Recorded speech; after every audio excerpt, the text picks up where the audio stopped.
Hello, my name is Catalina Garcia, and this is my presentation on the glomerular filtration and its respective forces.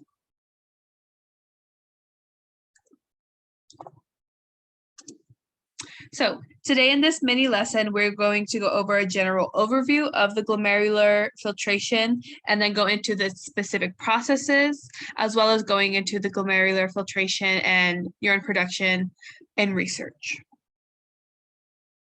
So first, starting out, glomerular filtration is the first step in urine production. And this image to the right, we see a very summarized with like the main aspects of urine production. So we see the glomerular filtration, then the tubular reabsorption, and then tubular secretion, all taking place here in the glomerulus, and then our Bowman's capsule we see here. So speaking of glomerular filtration specifically, this again is the first step in urine production.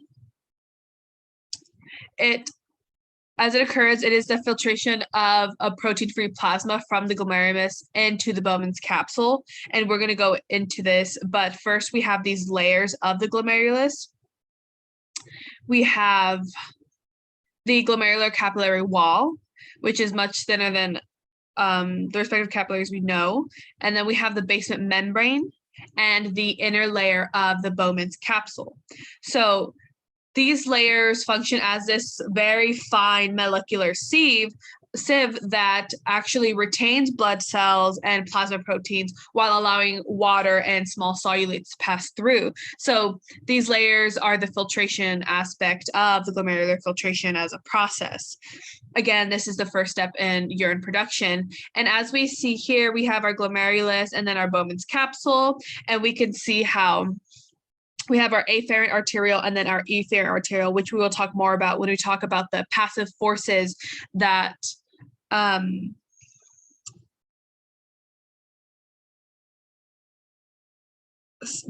passive forces for this process. So going into it, continuing on, we have our forces. There are three physical forces that are involved in glomerular filtration. The first of these forces are glomerular capillary blood pressure. Then we have plasma colloid osmotic pressure, and then the Bowman's capsule hydrostatic pressure. So they are summarized here in this table. The first one being our glomerular capillary blood pressure. The effect that this has is that it favors filtration, and then we have our magnitude being 55 millimeters of, and then we have our plasma colloid osmotic pressure with its effect being opposing filtration, and then our Bowman's capsule hydrostatic pressure, which is opposes filtration as well. So going deeper into each of these. For our glomerular capillary blood pressure, this is a fluid pressure that is exerted by the blood within the glomerular capillaries. It is fully dependent on the contraction of the heart, as well as the resistance to blood flow offered by the afferent and efferent arterioles. This blood pressure is higher than capillary blood pressure elsewhere, and the reason for this is that the higher pressure is the large diameter of the afferent arteriole compared to that of the efferent arteriole. So because blood can flow more rapidly into the glomerulus through the wide afferent arteriole, then it leaves through the narrower efferent arteriole. Glomerular capillary blood pressure is then maintained as a result of the blood damming up in the glomerular capillaries. So going into our second force, the plasma colloid osmotic pressure. Here, this pressure is caused by the unequal distribution of plasma proteins that happens across the glomerular membrane. Because these plasma proteins are not filtered, they're in the glomerular capillaries, but not in the Bowman's capsule.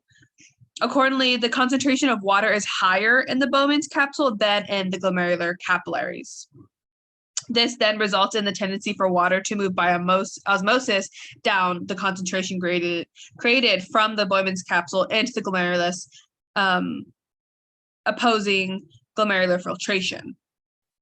So this force we see here is around 30 magnitude. And then for our last passive force that happens, we have the Bowman's capsule hydrostatic pressure, and this one being this pressure occurs as it exerted by the fluid in this initial part of the tubule. It is estimated to be around 15, have a magnitude of about 15. This pressure does tend to push fluid out of the Bowman's capsule and opposes the filtration of fluid from the glomerulus into Bowman's capsule. So going further into this image here, as we kind of looked at it already, we have this last net filtration pressure, and this occurs as the difference between the force favoring filtration and the forces opposing filtration that we talked about earlier, and the magnitude here is about 10. Specifically recapping, our glomerular filtration again is the first step in urine production. These three physical forces that we just went over are in the glomerular capillary blood pressure. This one favors filtration, whereas the other two forces, we could just remember those other two oppose filtration. And this table helps us remember that. So the only one favoring filtration is the glomerular capillary blood pressure. Again, this blood pressure having a higher pressure than that of the capillary blood pressure that we know more about. So continuing on in our research, for the research here,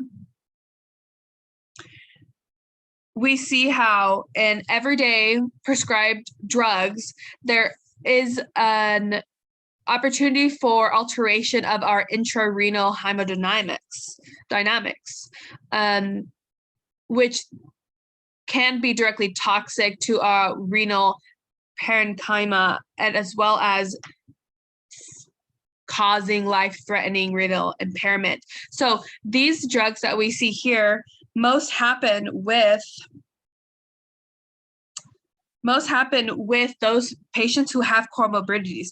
So if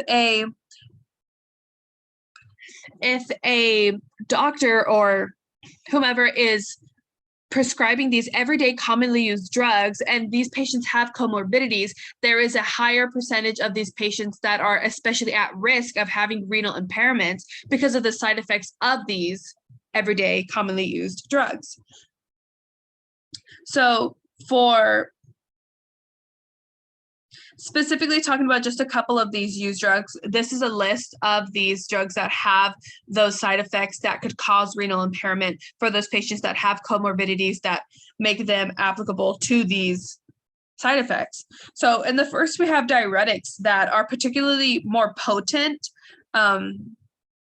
Diuretics, specifically the particularly more potent loop diuretics that cause volume depletion. And this then decreases cardiac output, particularly in patients, specifically in patients that already have a decreased effective blood volume. This in practice can be seen for those who already have cardiac failure, liver failure, or as well as nephrotic syndrome. So those people who have these specific comorbidities and are taking diuretics are having depleted blood volume. And then going into beta blockers, those people who are having comorbidities and then take beta blockers, how it's affecting them is that these drugs have negative inotropic effects, such as the beta blockers, as well as some calcium channel antagonists, and then they impair renal function, specifically in cardiac output that is already being compromised because of these comorbidities. It is actually seen for those who are taking beta blockers that there are such adverse effects on the heart that this drug is often stopped if these symptoms are occurring before the renal dysfunction even becomes clinically relevant. So those who are taking beta blockers and have comorbidities are suffering from these altered cardiac pump and cardiac output. The same can be said for vasodilator drugs. These drugs are associated with water retention, and then marked salt, requiring an addition of loop diuretics, which then have calcium channel blockers, causing edema in the ankles and the eyes, and do not cause salt and water retention. So there are a lot of drugs on this list that are being prescribed to patients by doctors, but these patients having comorbidities with the main cardiac output being affected. So blood volume, effective cardiac pump, appropriate peripheral resistance, all of these important aspects of the human body being affected because of the comorbidities interacting with the side effects from these commonly used drugs. So again, that is kind of what we see in these drugs in research right now, how those patients are at risk because of side effects causing renal impairment. And we know that based on this whole presentation, let's go back here. So in the overview, we went over glomerular filtration. We know that it's ridiculously important. It is a first step in urine production, and glomerular filtration specifically being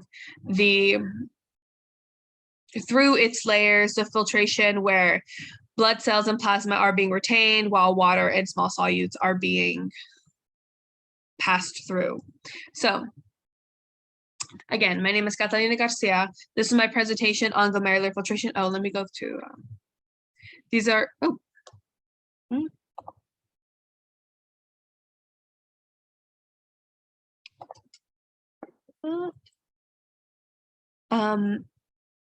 my references, and then again, quick recap. We went over general of glomerular filtration, its passive forces that help the process, as well as glomerular filtration and research. Thank you.